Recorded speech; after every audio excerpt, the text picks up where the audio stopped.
राधे राधे दोस्तों। तो आज हम बात करेंगे जिन्होंने पूरा कार्तिक का महीना स्नान नहीं किया, जिन लोगों का 1-2 बार स्नान छूट गया, बार ऐसा होता है कि नींद नहीं खुल पाती या कई बार महिलाओं की प्रॉब्लम होती ही है जो वो हो जाती है, उनके लिए ये वीडियो हम आज लेकर आए हैं। कार्तिक मास के महीने में जिन्होंने पूरे महीने स्नान नहीं किया, तो अगर ये आप सब ये लास्ट के जो 5 दिन हैं, इन 5 दिनों में आप स्नान करते हैं, आप सबको पूरे कार्तिक मास के स्नान का ही फल मिलता है। तो कार्तिक मास की शुक्ल पक्ष की एकादशी तिथि, जिसे देव उठनी एकादशी भी कहते हैं, उस एकादशी से लेके कार्तिक मास की पूर्णिमा तक, यानी कि इन 5 दिनों तक 5 बिखु पर्व भी कहा जाता है। इन 5 दिनों में जो सुबह ब्रह्म मुहूर्त में उठकर स्नान करते हैं, दान करते हैं, जो पूजा पाठ करते हैं, दीप दान करते हैं, तो उनको पूरे महीने का ही फल मिलता है। तो ये स्टार्ट हो रहे हैं 25 तारीख से। 25 नवंबर को है देव उठनी एकादशी और कार्तिक पूर्णिमा है 30 नवंबर को। तो 25 तारीख से लेकर 30 तारीख तक आपको सुबह उठकर सूर्योदय से पहले स्नान करना है। इन 5 दिनों के अंदर अपना स्नान, दीप दान, जो भी आपको दान करना है, आप इन 5 दिनों के अंदर आप कर सकते हैं। चलिए आज हम आपको बताते हैं, जिन्हें पंच बिखु भी कहा जाता है। इन 5 दिनों में, इन दिनों में विशेष रूप से पूजा कैसे होती है, कि पूरे कार्तिक के महीने पीपल, पथवारी, तुलसी माता की पूजा की जाती है। जिन्होंने पूरे महीने नहीं की, वो इन 5 दिनों में ही पथवारी जी की पूजा, तुलसी जी की पूजा भी करें, पीपल की पूजा करके, परिक्रमा करके अपना पुण्य कमा सकते हैं। पूरा कार्तिक का महीना स्नान का है, वो अपनी पूजा का फल पा सकते हैं। 25 तारीख यानी आपको देव उठनी एकादशी से लेकर अपना स्नान है वो शुरू कर देना है। सूर्य उदय से पहले आपको उठना है, स्नान करना है। अगर आप मंदिर जा सकते हैं, आपके घर के आसपास कोई मंदिर है, वहाँ जाकर आप पथवारी जी की पूजा करें। अगर आप मंदिर नहीं जाना चाहते, आपके घर के आसपास मंदिर नहीं है, आपको जो ये पूजा सुबह उठकर करनी है, आपको ये पूजा जो करनी है अपने घर के अंदर ही तुलसी जी के पास, ये पूजा विधि होगी वो इस तरीके से होगी। अपने घर के अंदर जो आपकी जो पूजा पाठ आप करते हैं वो कर ले, लेकिन जो तुलसी जी की पूजा जो हम करेंगे वो सूर्योदय होने से ही पहले ही आपको तुलसी जी की पूजा कर लेनी है।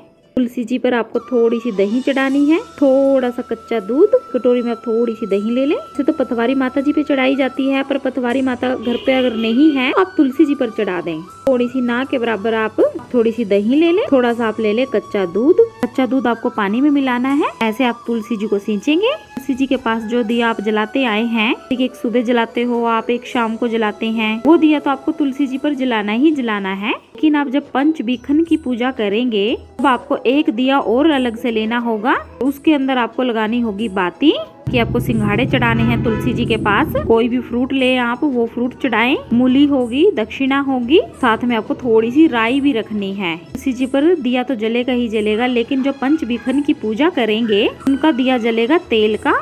तो आपको रोज एक नया दिया लेना है। नए दिए भी नहीं लेते, जो काली के दिए अभी बचे हुए हैं वो अच्छे से धोकर 5 दिन लगातार पर जलाते हैं। जो पुराना दिया उसे वहीं रहने दीजिए, नया दिया लीजिए आप, उसे डेली आपको नया दिया जलाना है। अगर आपके पास नए दिए हैं तो अच्छी बात, नए दिए नहीं है, जो आपके पास दिवाली के जो दिए बचे हुए हैं उनको आप अच्छे से धो के कसा आंच पर सेक ले, तो वो दिए नया हो जाता है। वो दिया आपको सरसों के तेल का जलाना है, यानी कि 5 दिन हमारा जो ये दिया चलेंगे ये सरसों के तेल के जलेंगे। तो दिया तो हमारा एक होगा, लेकिन बाती हमें उसके अंदर 2 रखनी होगी। तो 2 बाती लेनी है, एक दिया लेना है, उसके साथ आपको रखनी है राई।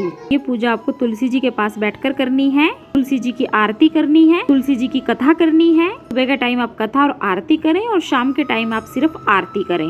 एकादशी पर जो आपने पूजा करनी है उस पर चावल नहीं चढ़ाने हैं, पर आपको लेने होंगे सफेद तिल। कोई भी पूजा करते हैं हम कार्तिक मास में, जैसे एकादशी आती है, तुलसी जी पर, शालिग्राम जी पर चावल नहीं चढ़ाया जाता, तो शालिग्राम जी पर और तुलसी जी पर सफेद तिल चढ़ाने हैं। तो आपको वहीं पर बैठकर कार्तिक महत्व भी सुनना होगा। वहीं पर बैठकर आप थोड़े से भजन कीर्तन भी करें, जैसे कि पंच बिखन की कथा है, ये कथा आप वहाँ पर करें। जैसे जिन्होंने पूरे कार्तिक के महीने व्रत नहीं किए हैं, कि कार्तिक के महीने में एक टाइम भोजन किया जाता है। तो कुछ लोग किसी कारणवश नहीं कर पाए, टेंशन लेने की कोई भी बात नहीं है। आप इन 5 दिनों में वो व्रत कर सकते हैं। कुछ लोग इन 5 दिनों में एक टाइम भोजन करते हैं, मतलब कि एक टाइम सिर्फ अनाज का सेवन करते हैं। कुछ लोग सात्विक भोजन करते हैं, यानी कि बिना प्याज लहसुन का। ये आपकी इच्छा है, आपको फलाहार करना है या आपको अनाज खाना है। अगर आप 5 दिन ये व्रत करते हैं तो आपको पूरे कार्तिक महीने का फल मिलता है। जिन्होंने पूरे कार्तिक मास के व्रत रखे ही हैं, अगर फलाहार करना भी चाहें तो वो कर सकते हैं,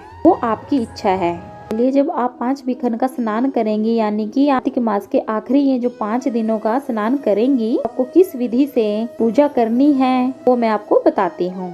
वो तो हमने आपको बता ही दिया। अगर पथवारी नहीं है तो आप जो दही है, कच्चा दूध है, वो आप तुलसी जी पर चढ़ा सकते हैं। देसी घी का जो दिया आप डेली लगाते आ रहे हैं वो लगाना ही लगाना है। उसके बाद जब पंच विखन की जो पूजा करेंगे, हमें एक दिया लेना है।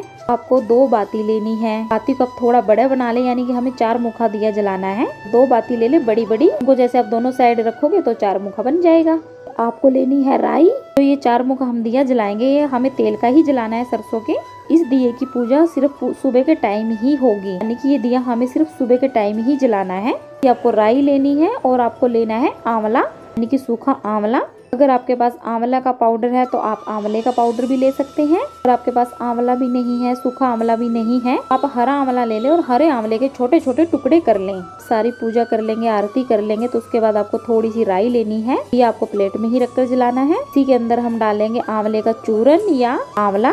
आपको बोलना होगा दिया जला के, ठीक है, आपको दिया जला लेना है। थोड़ी सी राई और थोड़ा सा आंवला अपने एक हाथ में ले लेना है। फिर बोलना है आपको ऐसे 5 बार करना होगा। आपको जलाकर आपको थोड़ा सा हाथ में ले बोलना होगा 5 रतन, घुमाते हुए बोलना है आपको 5 रतन पंच बिखन नाही, मैं जानू सारा कार्तिक नहाई, राजा के घर उतरी होके आई, राजा ने दिया दाएजा, पुतरी होके आई, आधे का लाई आंवला आधे की राई, राई दामोदर ये कहे सारी सृष्टि रचाई, 4 चक्कर 4 मक्कर 4 दिए की लो, मैं तने पूछू श्री कृष्ण जी की कब निस्तार होए, सावन सूखी भादो हरी, आसुजो में घेर घुमरो, कार्तिक में निस्तारा होए। से कहकर आपको जो राई और ये अपना आंवला है दिए के अंदर छोड़ देना है।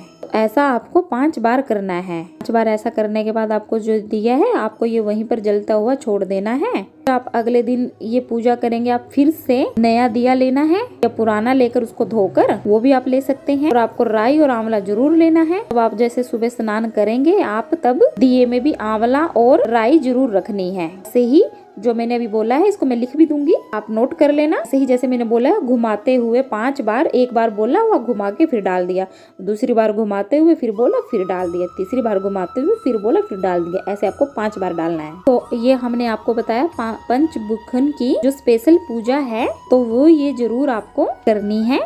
पूजा आपको कार्तिक के वैसे दिन चल रहे हैं उनमें नहीं करनी है, बस ये जो 5 पर्व हमारे यहाँ आएंगे इनमें ही करनी है। पंच बिखु का आप स्नान करेंगे सुबह सूर्योदय होने से पहले, यानी कि ब्रह्म मुहूर्त में आप स्नान करेंगी। स्नान करने वाले पानी में आप आंवले का चूरन डालकर या आंवले का रस डालकर नहाएं। आंवले का आप स्नान भी आपको जरूर करना है, आंवले का सेवन भी आपको जरूर करना है। कार्तिक के महीने में आप कृष्ण भगवान जी को या विष्णु भगवान जी को आपको तरबूज का भोग जरूर लगवाना है। कोशिश करें तरबूज का भोग आप जरूर लगाएं। आप जैसे आपको हमने बता ही दिया, पंचबिखन का स्नान करना है, उसके बाद आपको तुलसी जी की पूजा करनी है। देसी घी का दिया जलेगा ही जलेगा, साथ में आपको तेल का दिया भी जलाना है। सुबह ये जो तेल का दिया है ये आपको सिर्फ सुबह ही जलाना है, शाम को नहीं जलाना। कोई भी आप सीजन का एक फल आप तुलसी जी माता को जरूर चढ़ाएं, लेकिन मूली, सिंघाड़ा और दक्षिणा ये सब जरूर चढ़ाना है आपको। इन सब से आप पूजा करेंगे।